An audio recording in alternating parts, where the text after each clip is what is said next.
Welcome to the Zencast. My name is Dale Pickles. I'm the Managing Director of B Squared and the host of the Zencast. Each week on the podcast, we talk about a different topic within the world of Send to improve our knowledge, to provide support to professionals working in schools, and to empower parents. The Zencast is created and produced by us here at B Squared, and we help to show those small steps of progress pupils with SEND make. And we help schools to show the progress for a wide range of abilities and ages from their starting point.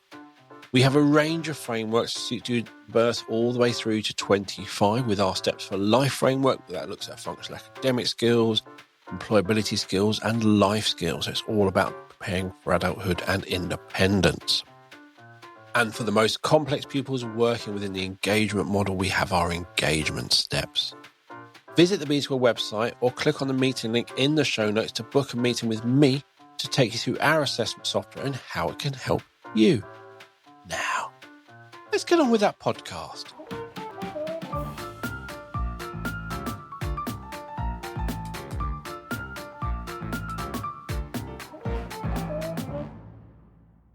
My guest on this week's episode is Dr Sue Jennings, a specialist in Neuro-Dramatic-Play and director of the company, Neuro-Dramatic-Play, kind of a specialist, I assume. Sue's early career was in theatre as a dancer and actor, but has since focused on developing neurodramatic play and drama therapy, working across over 30 different countries. Sue has also written over 50 books on neurodramatic play, drama, play, storytelling, and attachment. Welcome to the show, Sue. Thank you so much. So you have developed neurodramatic play. So let's start with a nice simple question so everyone has that same understanding. What is it? Right. Well, neurodramatic play is the actual development that most children go through anyway. It's attachment-based, so the play reinforces the attachment relationship. But for many children who've not had a satisfactory early relationship or have been abused, neglected, rejected, abandoned, hospitalized, there are all these children with negative early experiences that the neurodramatic play workshops train people to work with these children. Cool. And in that we include not just therapists.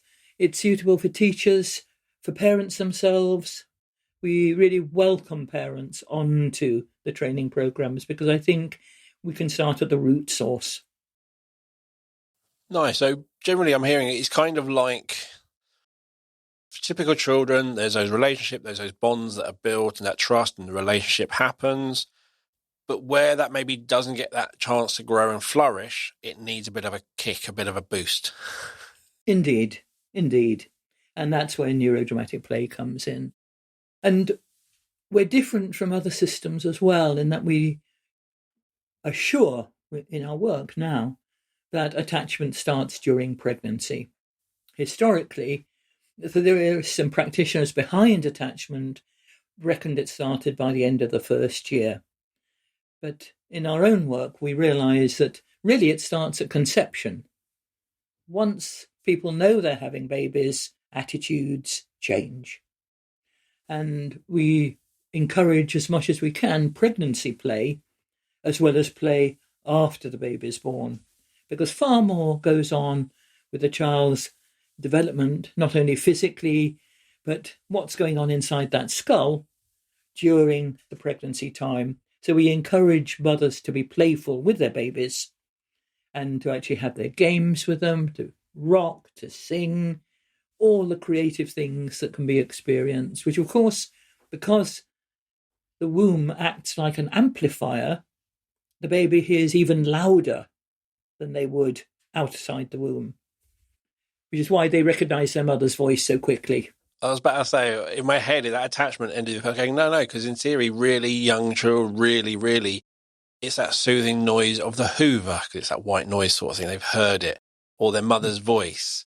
And although that is a soothing thing, it's probably because there's an attachment associated to it of I'm safe if I'm hearing that noise. So in my head, that is attachment.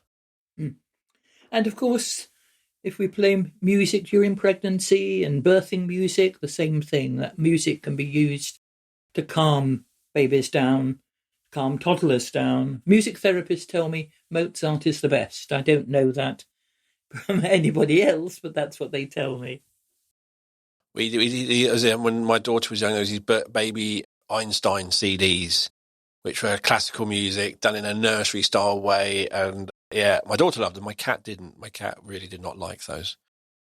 My cat never watched TV. One day watched the TV, got really freaked out, then threw up. So yeah, obviously actually recognised that, but yeah. But daughter, yeah, rocked her to sleep for years listening to baby Einstein music many years ago. So is there an upper age limit for neurodramatic play? No, not at all. A colleague who's one of my directors has just completed some very successful research with a group of people with early onset dementia. You know, when it's early onset, people are sort of over the age of 55. Yeah. And a team up north contacted the various support groups that exist for dementia and conducted a program with them, and it was extremely successful. We're trying to encourage it now in all care homes. And obviously we change the actual content to be appropriate for an age.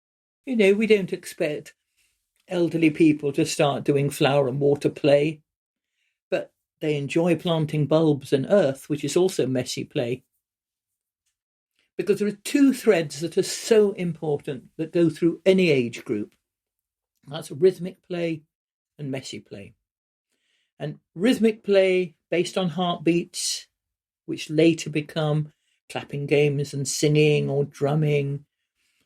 Rhythm is so important for the calm, for the stillness, all of that connection. And as well, if you hold the infant to your left shoulder to calm them, they sense the adult's heartbeat as well.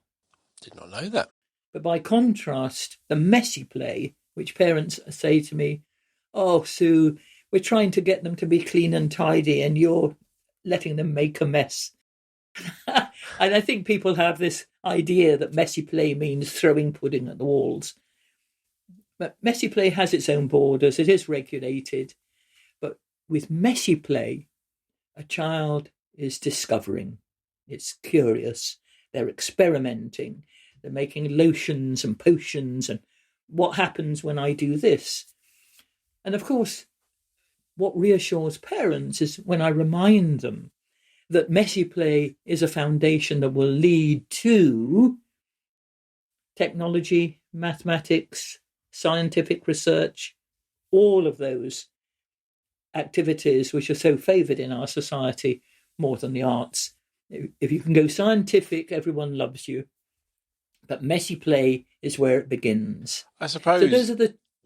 Go on, yes. I think with that rhythmic, you're talking very much a structure. You're fitting into a structure. That's right. With messy play, it's completely unstructured. There are no rules, apart from don't throw the cake at the wall.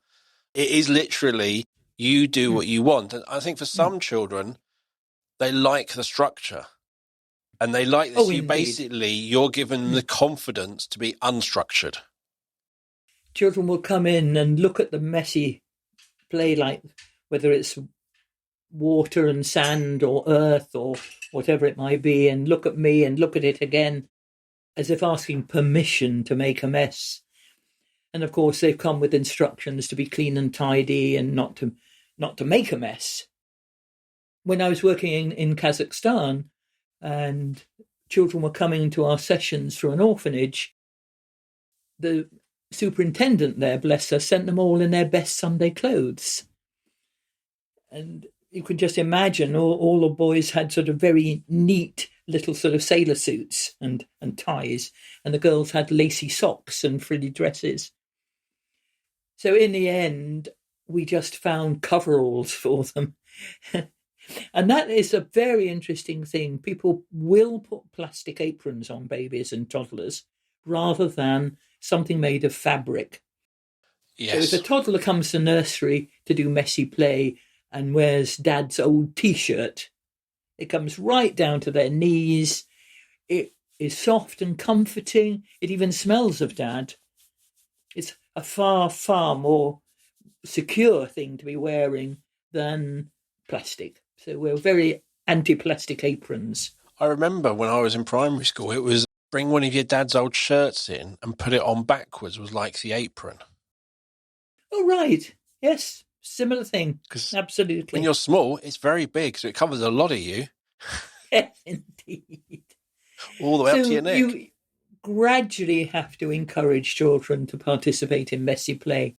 And for some children, they do not like wet, messy play. Fair enough. We can do dry. We can work with dry sand and have lots of fun with that. So, just as children do it, not all children at the seaside use seawater. A lot of them actually build with what's there. Yes. Adding water is like another construction.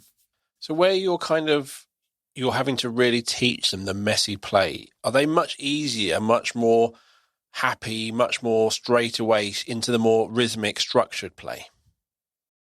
Initially, most children like the structure. They think you're like a teacher if you're working, say, as a therapist or care worker, and always call you miss, and wait to be told what to do or to have a nod to go ahead. To have a choice for them is often very difficult. So the predictable things, like the rhythmic play, are welcome. But fair enough, it gives the security. Because small children need predictability, not sudden change. When you see how many homes fostered children go through in months, not years. And I was advising recently with a child who'd been to 12 foster homes by her 5th birthday. So you can imagine how insecure and unconnected she felt. Well, messy play wasn't the right thing there. She needed the rhythm, the predictability, singing together, rocking teddy, playing row, row, row the boat. A very good way of doing rhythmic play. But slowly, one can then make available the messy play. Now, many children with ADHD, mind you, go straight for the mess. Yeah. Up to their elbows, squirting the shaving foam. Historically, we used to do a lot of flour and water play. But, with half the world starving, should we really be just messing about with food and throwing it away? So I do have a bit of a conscience about using food to throw away play now.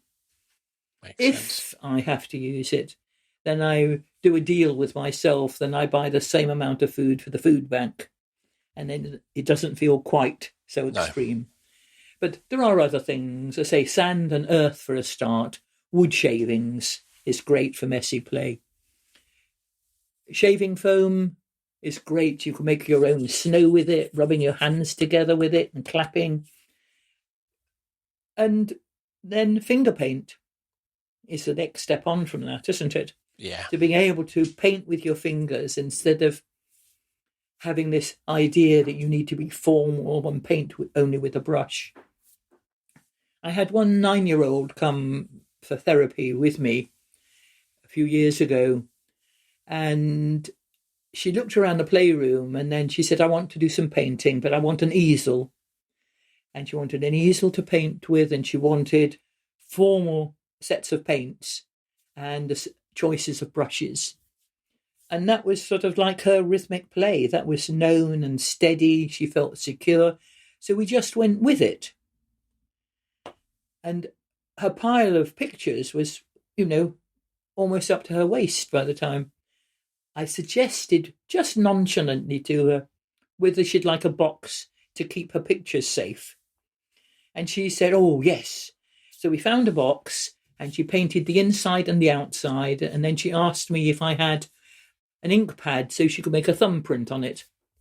And I said, well, actually, I don't. But maybe the messy paints would work in the same way. And she looked at me and then looked at the paint. And she said, I've not done that since nursery. And there was this pause. And then suddenly she took a handful of finger paint and went like this with it, covered her hands. And if anybody's ever tried doing that, it makes rude noises when you rub it. And she began to laugh and laugh and laugh like a child. all this control had gone.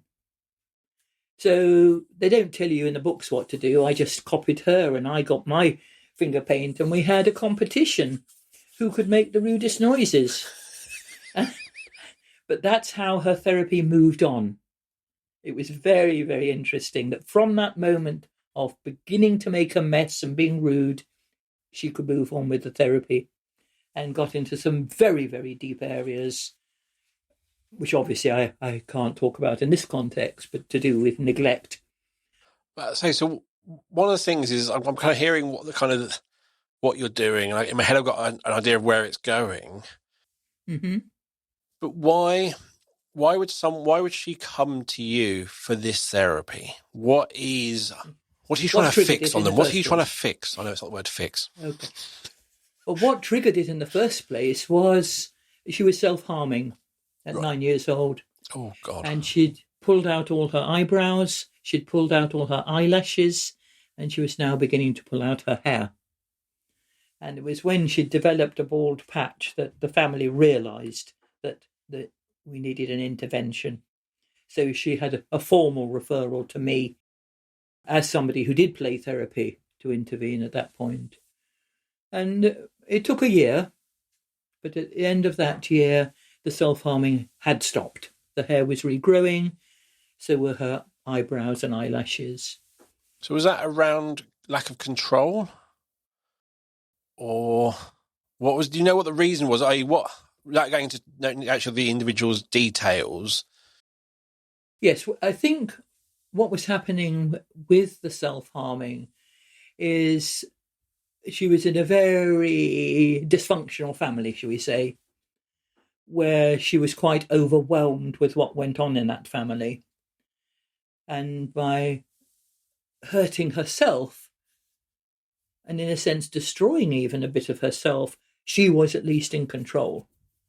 She was calling the shots, which is why initially she was so controlling in the playroom of wanting this sort of artwork and the easel and so on. And occasionally it would suddenly burst out. She might be doing a bit of creativity, and then she'd say to me things like, "Sue, I don't like your curtains. Where did you get them from? Now, can I be your advisor and tell you what sort of curtains to get next time? Because I don't like these at all." So in the space of seconds, she'd talk to me like my mother.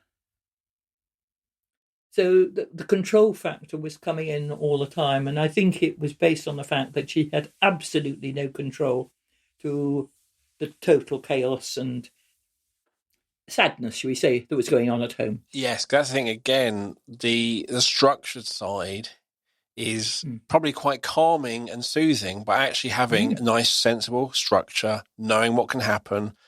I'm painting with an easel with the right paints. Everything is safe and structured, and I know there is lots of certainty. I know exactly what's going to happen, what's going to come out. Well, in Neuro-Dramatic Play, we place great emphasis on safety and the known.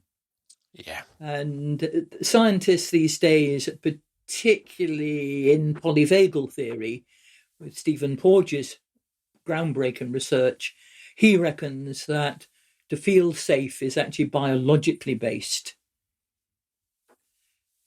which makes it even more necessary. So it's not just a psychological need or an emotional need, it actually is a physical need to feel safe. And much of children's behaviour we see is their attempt to feel safe. Yes. Children going from home to nursery to primary school, those transitions are huge. And we mentioned earlier on about COVID, that change from you must go to school to you must stay at home was very confusing for many, many children. And we know that many of them haven't gone back. Yeah. Because yet another major change of what they have to do is very confusing. And also, I think, as you're just going back to the attachment point, is you have this person who's at home who you're very attached to, your life is great, and you have to go to this nursery or school for X many hours a day, and actually you don't like it, and you don't feel you belong, but you're attached at home, so why do I have to go to school when it's great at home? And And when you're given that opportunity to stay at home, it's like, well, yeah, I'm just going to keep doing this. And why not let it continue? Yes. So, I mean, I would like to see nurseries, all nursery staff, have a neurodramatic play training to really underlie the importance of that feeling of safety and the feeling of attachment and how that can be managed when you're in transition. So how does the attachment link to the play? Now, that is, I think, something unique about neurodramatic play, because attachment is demonstrated through play. For example, if we take dramatic play, from very early on, mother and baby are doing little performances for each other. You know, the baby smiles and mum claps and smiles, and mum makes a funny noise and the baby tries to copy it and big smiles. So they're actually doing dramatic play really from birth onwards. And interestingly enough, if you think during pregnancy, mothers will talk to their unborn child and then answer themselves as if they were the baby. Yep. And they have this sort of lovely pretend playful conversation. And it is the playfulness that is part of the attachment. So as that goes on developing with feeding, with bathing, water play, dramatic play, interactive playing, it strengthens the attachment. And it is that almost like achieving. So going to gym tots, doing a forward roll, walking across the balance beam, going to music with mummy and singing the songs and doing the actions at the correct time, and that response from the parent. Really, really important.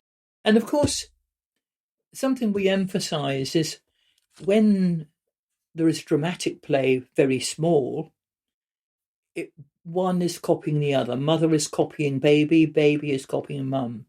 But then if you think round about 6 months old, when the baby starts to do peekaboo, they're now beginning to learn let's pretend. Yep. And let's pretend is the real beginning of drama. So people that start talking about drama later, when you're 10, teens and so on, look what's going on during that first year. Because you get peekaboo, and round about the same time, you also get dancing on the lap. You only have to hold a baby round the waist and they'll begin to dance on your lap. So already we're dancing and interacting before we're even a year old. And I suppose at that point, you're also taking two different roles. So as you said before that, you're imitating, you're doing the same thing. Where now it's like, hang on, one of us is doing one thing and the other one's responding. So it's now two different and you're interacting. And I know you're really there. Yes. And it's interesting, if people start doing peekaboo too early, babies get quite distressed. Because when you've gone, they think you've really gone. Yes. So it's not till about 6, 7 months that then they know the bit of the brain has started to develop that can do let's pretend. And that is a crucial piece of development. Obviously, because it's helping memory as well, not just role play. And then it just goes from there. So any nursery that encourages interactive play, dramatic play, even role play with toys, listening to Teddy with a toy stethoscope and then being Teddy and saying, ow, ow, and so on, is strengthening that capacity to role play. Unfortunately, some places, will tell children to stop messing about, stop playing about, sit still. And then we get, primary school sitting in rows and sitting still with your finger on your lips or your hands on your head. Whereas we know that small children are programmed to move around. You can't really get children to sit still till about 7 years old. I seem to be programmed to do as I'm not told. I seem to be programmed to do this, and I'll be like, okay, how closely? It's like, what's the worst thing can happen? In my head says, I want to find out. So wherever I know I'm not the only one. There are children. If you said you must do this, it's sort of like, my part of my head goes, what happens if I don't? What's going to happen? Absolutely. And I can't, you'll probably, some intelligent person will go, oh, that's because you're doing blah, blah, blah, blah, blah. I don't know if it's pure ADHD. I don't know if it's attachment. I don't know what it is, but part of me just doesn't want to do as I'm told. But the part of you that doesn't want to do as you're told also wants to find out and discover. So if I don't do as Miss says, I shall find something new. And it might even be something nice, but they're trying to stop me having it. Yes. You can only have one piece of cake a day. Why? Exactly. There are good reasons you'll learn when you're 30 or so why you shouldn't have more than one cake a day. But that's a bit hard to explain when you're that young. So we've covered rhythmic play, messy play, and dramatic play. And it was interesting with that dramatic, as we sort of like responding to songs and thing, it was very much a rhythmic, a known, a certainty. And I was like, oh yeah. And then you went role play with Teddy. And I went, well, that's not, is it? That is completely unscripted.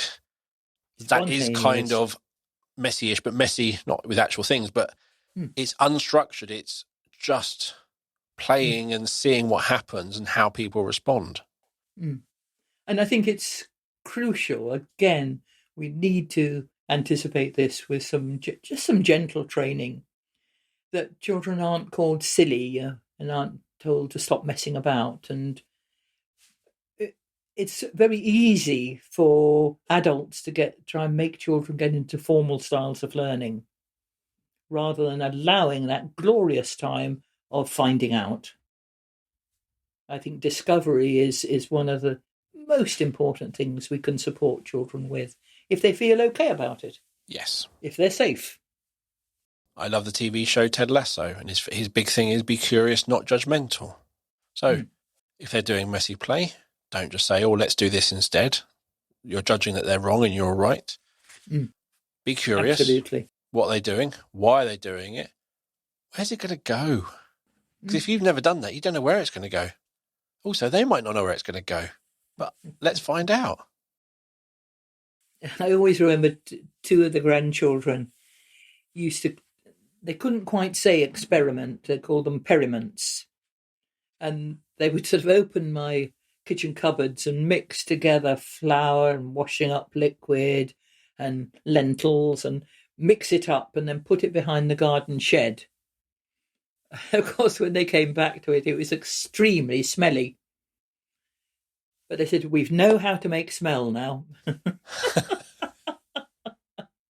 But again, it was quite a spontaneous thing. It was their whole idea that let's see what happens when we mix this together in a big bowl. And why are they doing it? What's the reason? It's in their head. They're not doing it because I just need to mix 5 things. It's let's see what happened. I remember sisters used to like go and pick flowers and make a potion for the fairies and things like that. Absolutely. Once children feel secure with the known, they then want the unknown. They want to discover something that no one's ever discovered before. They want to discover. And you even find that in the painting, because initially they'll mix all the paints together and realise it makes a dirty brown colour. So maybe there's another way of doing painting where you can mix them in a different way. But it's like they always know they can take a step back and they're back in that structured world, which is safe. So it's that confidence of stepping out, knowing they can step back and being able to having that confidence to, I'm going to try this. I'm going to stick my hand in that paint and stick it on the box. What's going to happen? And I think we can remind adults a bit more about how they can help to create that safety that allows children then to feel good about experimenting. I mean, sadly, one nursery school, I was doing a visit to different nurseries, giving little talks, and they were saying, the trouble is the parents will send the children with a toy from home, and it's not what we want at all. So all the toys go up on the shelf until they go home, and they're told not to bring them back. And I thought, you just haven't got it. The toy from home is the only secure link I've got with my attachment. Yeah. Why shouldn't they bring them to school, you know? And I think that, again, that familiar object, the psychotherapist who worked so much with children, Donald Winnicott, years ago, he talked about the transitional object. Yep. That emerged round about 12 months old, of the beloved toy that in a way was almost representative of the carer who wasn't there. Again, symbolic thinking. If I have this, my daughter has, a lot of probably children have muzzies, the muslins. Mm-hmm. They've had them since they were born. They held them as they fed and all that sort of stuff. Mm. And they have them. And that just becomes that security item. That is, if I have this in my hand, everything is perfectly fine. Mm. And I think And what in my head, as somebody who I think only moved once in my childhood, come from two parents, two siblings, two other siblings, that gave me a lot of certainty. I was also the youngest, so I was following my older sisters. A lot of certainty from that. So therefore, I probably came across quite confident because I knew it was all going to be fine because my sisters have gone through it.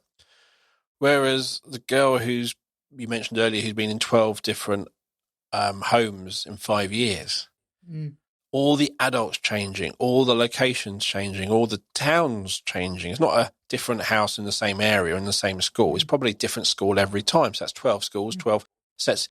Every time, what is the certainty apart from it's going to change again? Absolutely. And why should I bother about anything, let alone being polite to people? It's going to change. But you see, even in my life, I had lived in 6 houses by the age of 5.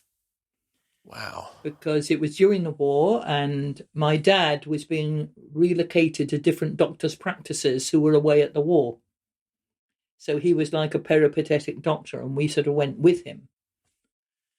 And I'm sure that has contributed generally to my nomadic existence because moving house was just so normal to me.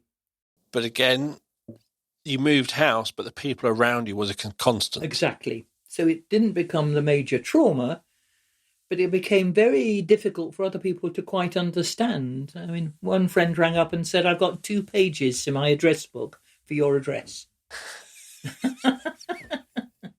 But it is, I think, when the people around you are constant and you have a happy childhood and you're content and you're happy, although the places are changing, it's going to be fine because I'm with the same people. And also, I've already moved 3 times, so another move is going to be fine because it was fine last time and it's happy and I'm still with my sisters and my parents. And again, I think all the different experiences children have, whether the eldest or the youngest, all different.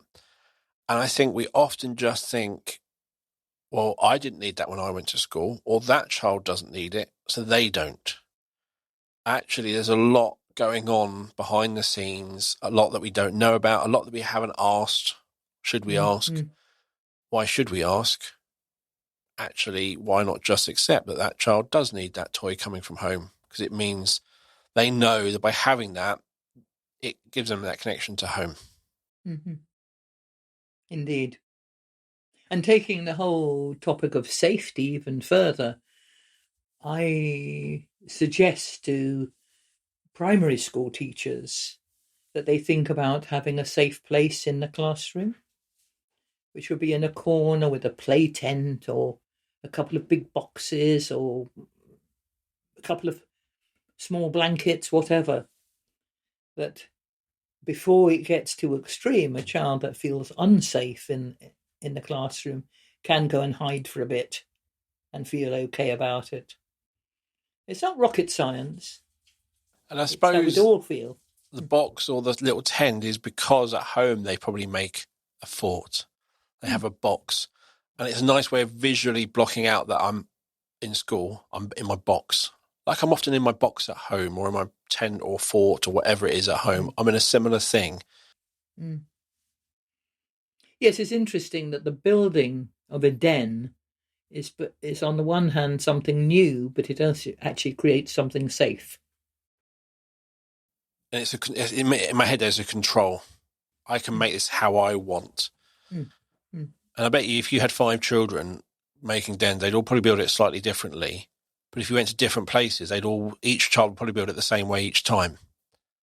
Yes, and when we're training adults in neurodramatic play, it's quite interesting for them to think about what for them is a safe place. And it's different every time. Yeah. So the idea of safety and feeling protected and contained, we actually build in as a feature of the course, which is very important. When I did my research, and it was out of the research that a lot of the ideas about neurodramatic play emerged, it was very interesting that we lived with a tribe, we mean me and my 3 children, who more or less stayed in the same place. They were not a nomadic tribe, but they would move if there was major crisis. So if there were several deaths in the village, for example, the village then became unsafe. Yeah. Or if a leading shaman died in the village, they would move out of respect that he would be buried there, and they would move on and so on. So I learned a lot about the ideas of safety. And one striking feature with this particular tribe is they're riverine people. They always live on the banks of rivers, and the river gives them their orientation in space. Take one of them away from a river and they get quite agitated. So it was another thing about something familiar giving security was actually the river itself. And they could describe every river system in Malaysia for me, even though they'd not visited all those rivers. Very interesting what sort of thing. I suppose the river for them was a bit like a compass for us. Also, I'm guessing, because you don't really cross the rivers, it's kind of a bit of a boundary. Mm. It's kind of like, again, when I think of a safe place, I never think of an open field. I think of, generally most people think of a small room with a door they can close, a fort, a tent. It's an enclosed space. A hollow tree. A hollow tree, anything like that. And again, even in that safe place with the river, part of it is a compass, but part of it is, if I've got my back to the river, the danger is going to be in front of me, or I know where I am. It gives me that point. I'm safe on that side. It's all those little things that actually, and again, a lot of times we probably don't realise if we we give answers, we give them, and we know the answer, but we don't ask why that's our answer. And a lot of it comes down to sensory or psychological, all those physical needs. Well, we take a group of students every other year to Malaysia, to the village where I did the research. And for them, it's like a breath of fresh air. You know, they learn how to build a raft. They learn how to then navigate that raft down the river. Experiences that were completely new, but also quite childlike. It's sort of basic making and doing and cooking and so on. It's really quite extraordinary. But it was from living in a village that was child-centred. They say it takes a village to raise a child. Well, there you really did see it, because the children are given more focus and importance than anything else in that village. The welfare and the care of children. And the whole family, 3 generations, will live nearby each other and support each other, as well as the village as a whole. And I suppose with the modern world is, if you were born in the 60s, 70s, 80s or so on, generally one parent worked and one didn't. Generally, I want to go, but it was a time where your mum could spend time doing lots of things with you. You went to maybe preschool or a club, but you spent a lot of time with your parents, whereas now society is made for 2 parents working. They both need to work to pay the bills. So actually spending time with your child is quite a premium. So doing those things with your child is actually a luxury. And also, don't forget screens. that one way of keeping a child busy is to put a screen in front of them. And generally, again, if your parents aren't around that much, you're probably not in that certainty zone. So you need that structure. You're still not quite where you want to be with that structure to feel 100% safe. So stepping away from that into uncertainty and that messiness, that taking a different role, trying, experimenting, is harder to do. Yes, you cling on to what you do know because there's not so much of it around. Yes. And screens are, again, another thing that give you that certainty. That is very much exactly what I'm going to do. The structure, the episode is 5 minutes long or 10 minutes long, however long it is. So it's a very much structured time. You know what's going to happen. It's not hugely going to challenge you. Generally, the characters are going to be fine. No one's going to... It's quite predictive and it's very structured and safe. Mm-hmm. Putting that screen down, go play outside. Has anyone ever taught them how to play outside? Has anyone ever spent time experimenting, making mud pies? What happens when? Jumping in puddles. And I think we take it for granted that maybe we know because we grew up with it. But we had the time, we had that certainty behind us, which meant you did walk out and go, I wonder, what happens if? And I think now the proliferation of therapies for children and the proliferation of challenges in education are symptomatic now that trying to replace the things that our and the previous generation had, but which children currently don't have. And I think too often children are being treated like little grown-ups. Yep. Rather than as children. Whereas if we can get back to a play-based way of living, because everybody needs to be playful at some point, whether you're teenager, adult, older, whatever, we need that playful capacity. So at the time of recording, it is the beginning of September, and a colleague whose daughter has just started secondary school was talking about some of her friends being really, really anxious about going to school. And I know the reason why is a lot of secondary schools make it very clear of their expectations of you, how you have to behave, and this is the punishment, and this is what will happen, and this is why you must behave. And it's very much like starting at work, and here's the employee's handbook, here are the rules, off you go. But I don't remember that happening when I was at secondary school. I don't remember the law being laid down at me, terrifying me of what I must do when I'm literally going, I don't know what I'm supposed to be doing. I kind of arrived at secondary school and off we went, and I learnt the rules as we went. But again, just as you were saying there, we're treating them as little adults. Here are the rules, you must follow them. And as a little adult, you're less of a nuisance. And because they haven't got that certainty, it's things like that. It's all those little things. It's like, well, hang on, I've not had these rules before. What's going to happen? When you say my uniform isn't correct, well, is my uniform correct right now? Is it going to be correct tomorrow? Is every teacher got the same judgment on, is my uniform correct? And that certainty can disappear very, very quickly. Particularly when parents don't agree and sort of say, well, no, that skirt is good enough. You just wear that. We're not going to waste money on something different. And that is a real challenge for children when home and school come into conflict. Yep. And the parents are probably right, but the school gives the consequences. Indeed. And the child becomes the victim. Yes. And then my parent told me it was fine and it's not. So I've lost a bit of trust in my parents. But it is... etc. Again, we've done podcasts around certainty, so I really know how important that certainty is. But helping them, maybe a child, leave that certainty through that dramatic play, knowing they can step back, is really, really important. Exactly. And we need to really reappraise what does make children uncertain. I mean, any transition needs careful handling.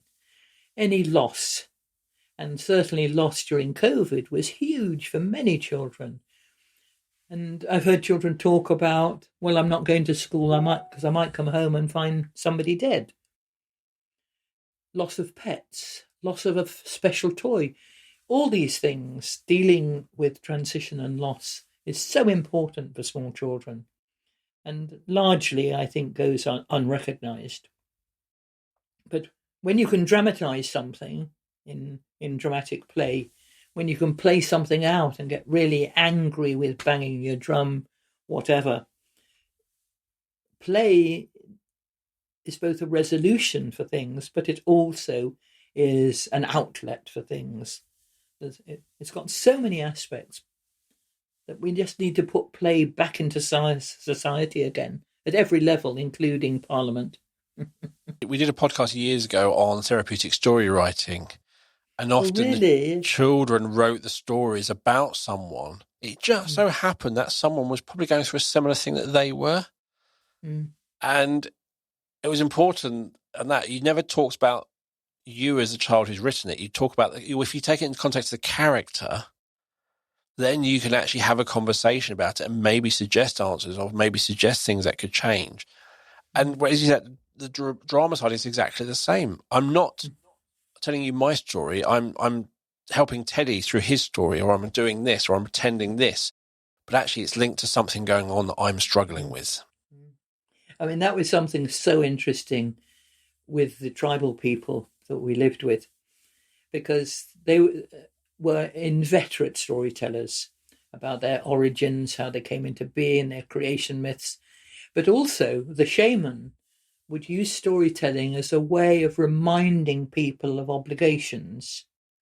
And because the shaman would be in trance when he talked, you couldn't blame him, a person, because he was in trance at that point. And because they have an ethos of total sharing, anybody that he felt had been a bit mean with their food, for example, and not shared it in the village would be mentioned. So it was very interesting how it was not only therapeutic storytelling, but it was also like an organizational, almost discipline that was told in an acceptable way that people would listen to. Very interestingly. And it was the shaman always in trance when he did this.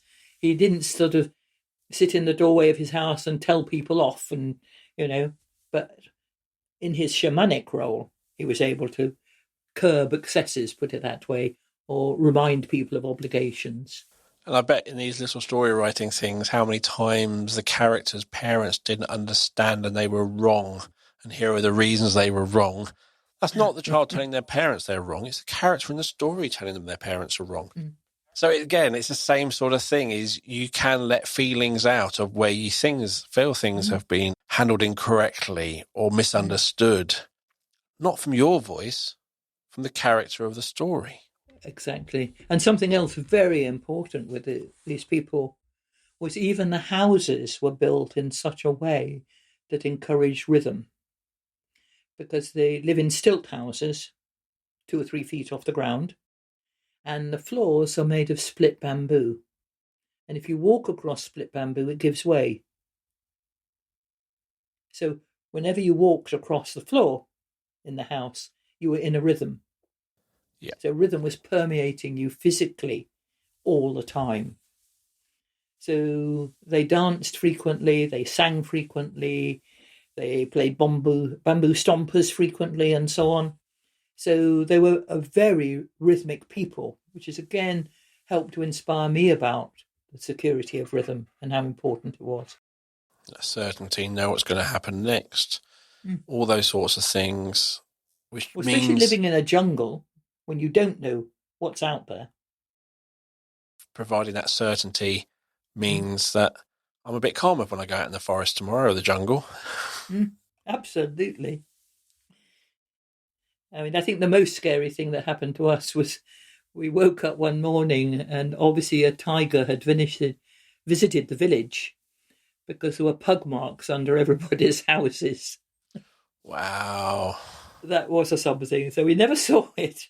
The pug marks were enough to think, Wow. But it was a very special time living in there.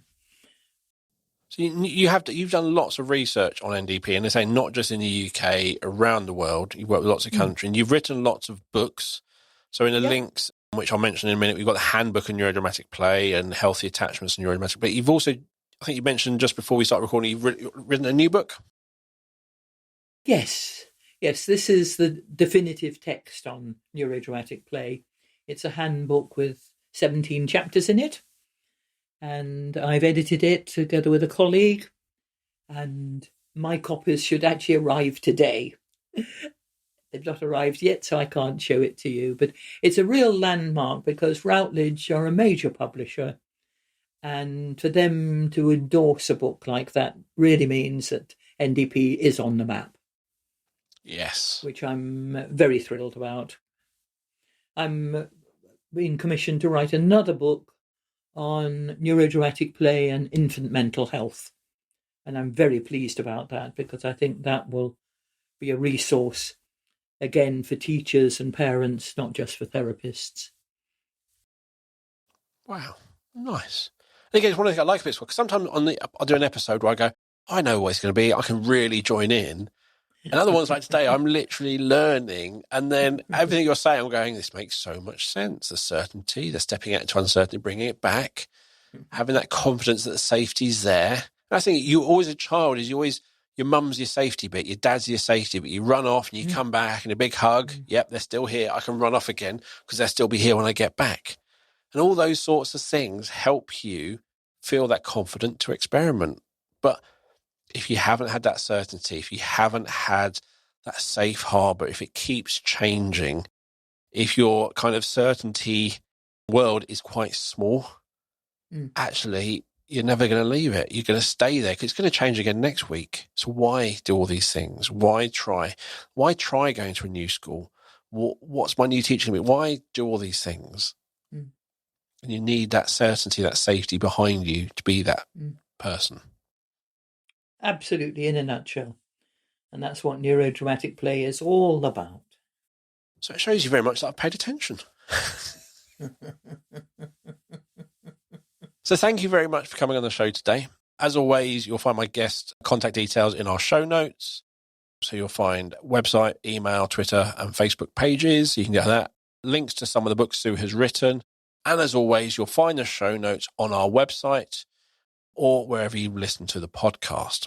So thank you for listening to the show. If you want to get in touch, let us know your thoughts, suggest topics or anything else, please send us a message on social media or send an email to hello@thesencast.com. And you can also, if you're on Spotify, you can comment on episodes as well. The Sencast is created and produced by us here at B Squared, and we help to show the small steps of progress pupils with SEND make. And we can help schools to show progress for a wide range of abilities and ages.